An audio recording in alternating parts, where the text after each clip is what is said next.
is up, everybody out there on YouTube? We back again with another video. So today I wanted to talk about my experience with this transition. You know, we transitioned into port containers and stuff like that, just to give you guys kind of an update where we at and you know, how was it getting on and stuff like that. What I did was I decided to go with a company, not a big company, they're out of California, based out of California, and they came over to the Southeast to get into the port container game. I'm like the only owner operator there. We have about 7 other company trucks that, you know, that they're using right now to get containers in and out of the port and go to various destinations not far away. Like they go to Atlanta, Jacksonville, Orlando, stuff like that, and that's pretty much it.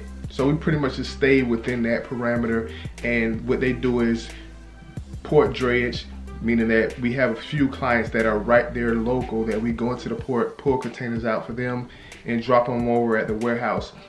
The warehouse is about 5-6 miles away from the port. And what I did my first day, I pretty much was just getting all my paperwork together, getting the truck registered and stuff like that. I had to get my port credentials. And like I said, the company's pretty brand new, so they had to call California. I am the only owner operator, so you know, we had to get special paperwork together and stuff like that, since I was bringing on my own truck and so forth.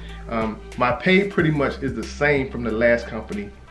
You know, I get a percentage of the load, and when it comes to the drayage, I get paid, you know, for going in the port and coming out of the port. And I can pretty much do that all day and make good money, but the real good money is when, you know, you go into the port, pull out your container and run it up to Atlanta or something like that. It pays like double what I was getting to pull a 53 foot from Savannah to Atlanta or something like that. So it's pretty much double the pay right here. So it was a kind of like a no-brainer to me.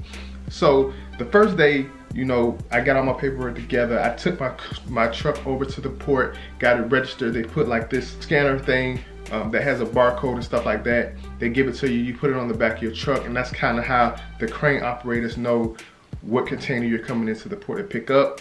Credentialing is pretty easy. Obtaining the TWIC, I don't think it's all that hard either. You know, like if you don't have a criminal record or something like that, I think it's pretty much easy to obtain a TWIC card. But I was already a TWIC card holder for probably like over the last 5 years. I just haven't used it. I was considering being or trying to get on as a longshoreman, but never worked out. So I always had a TWIC card, but I had to go to the port to obtain my Georgia Port Authority ID. And then that was pretty much it. All I did have to do was show them my TWIC card, and they gave me one of those with no problem. And they scanned my hands and stuff like that, because the port has it now to where you have your own gate access. You go up to this little box thing and you scan your TWIC card, put your hand on it, and then it's open the gates and lets you in. And once you in, as you can see, all you do is you pull up, they check the container if you got an empty container. If you don't have any containers at all, you know, you just roll right on through. And if you had a loaded container, it's easier than if you have an empty container, because if you're empty, you know, you got to get out the truck, go to the back, open it up, let them see that there's nothing in there and stuff like that. But if you have a loaded container, if you're coming in with a load or leaving with a load, you don't even have to get out the truck, because someone's there, they input the container information, and then, you know, you're right next to this little printer thing that's level high with your truck. It prints out your receipt, you grab your ticket, you show your ticket out the gate, and on your way you go with the load. Same thing with bringing the load in. This printer prints out, they put in the information, as you can see on this ticket right here, it prints out this receipt, and it shows you this 700 block. It shows you that's the area that the container is going to, and the last 3 numbers at the end shows you the spot. So it took me about the first day to figure it out, but once you figure out where all the areas is, like the 700, 800 block, 600 block, 500 block, once you know where those areas are, then you can maneuver around the port pretty easily and quick. So you get to the spot, or you get to the area, which is the 700 block as we was going to, and then I go to my spot number, I set right there in the spot number, and then when the crane comes, like I said, you have the scanner thing that you know, stuck to the back of your truck, so they know what container you're there to drop off or pick up. They come by, they pick up the container off of the chassis, and you roll on out the gate. Most times, if I'm dropping off, I'm picking up, so I come through, I drop off my empty container, they take off the empty container, I go around to where the loaded container is, they set the loaded container down onto the chassis, and out the gate you go. So that's pretty much how the port works. It took me about a day to get it figured out where all the spots and stuff like that is. So I was just running in and out of the port. The next day, you know, I went in there, you know, grabbed my load out of the port, ran it up to Atlanta and back. And that's pretty much it. Actually take the containers off of this ship, right? Because it's a lot going on with the port. Like I've been telling you guys in my last videos, they're building like 20, 30, 40 of these brand new warehouses. And the company that I came on, leased onto now, they came down here to get a piece of that. We got a new building. They're building 2 other extra buildings.